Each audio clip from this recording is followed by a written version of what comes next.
Mel Schilling is telling me she spent her entire 30s single. She dated, but not particularly successfully, because she was the queen of self-sabotage. What? I nearly fall off my chair. Mel Schilling is the 49-year-old Australian relationship psychologist now famous on both sides of the planet for her straight-talking roles in the addictive TV show Married at First Sight UK and its shouty Antipodean cousin Married at First Sight Australia.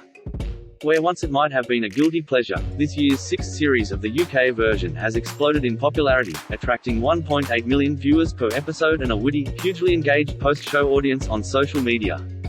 More even than Love Island, Married at First Sight UK promises to leave you with an expression of fascinated disbelief. But yes, it's true, Mel nods, she was hopeless at dating.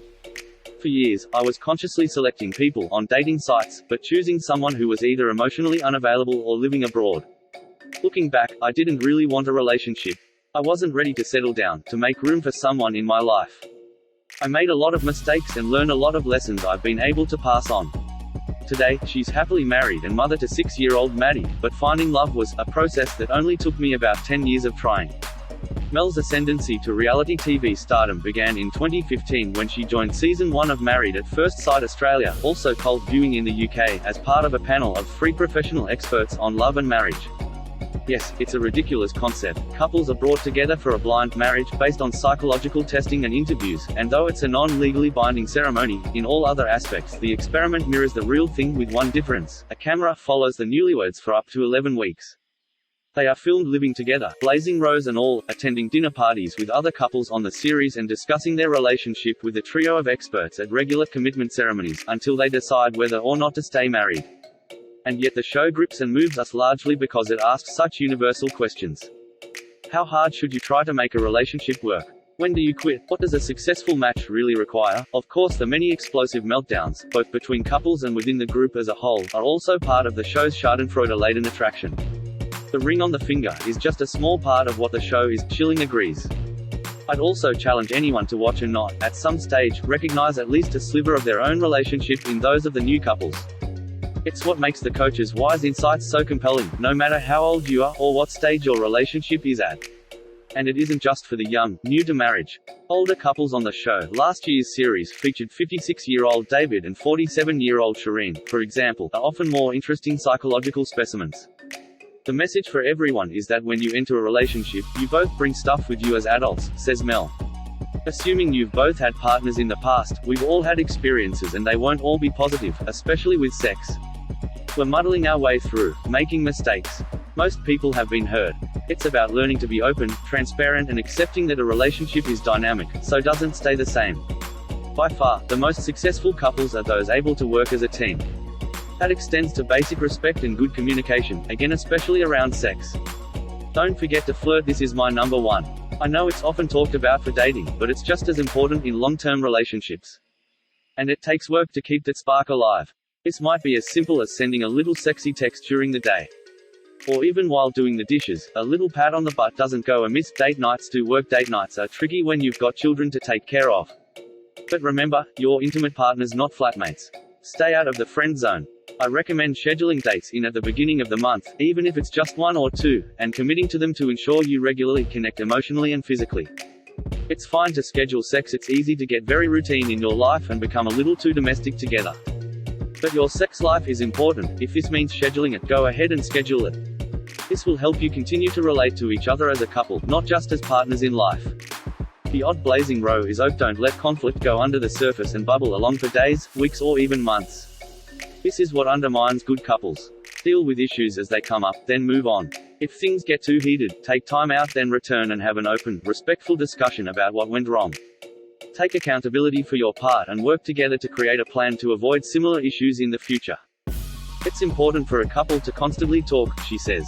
It's not uncommon to be on the same level sexually at the beginning of a relationship, but then for one person to go through something, either work stress or family stress, and find their inhibitions go up.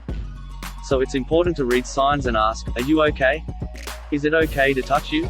In terms of the show, Mel believes the couples with the best chance of making it long-term are those who talk to each other about how many beans they're prepared to spill in public. At a dinner party, for me the successful ones are those who develop a little verbal contract with each other beforehand, establishing boundaries and what they'll talk about in a group and what they won't. They can then go their own way on the night and have separate conversations, feeling confident and safe in the trust. Where trust gets broken is if one of the couple is off airing dirty laundry, which leads to embarrassment and vulnerability. The current UK show has shown promising signs of at least a handful of healthy couplings, such as Dan and Matt, and Adam and Taya, though frankly the odds aren't good.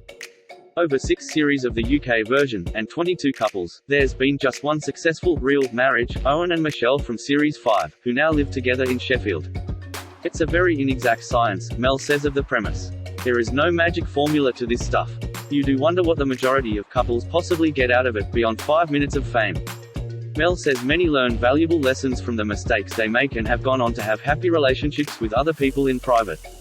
It's like a big personal development process, she claims, except it's all played out in front of millions of armchair critics. Shockingly, Mel herself has been on the receiving end of harsh public judgment, including death threats, as a result of show.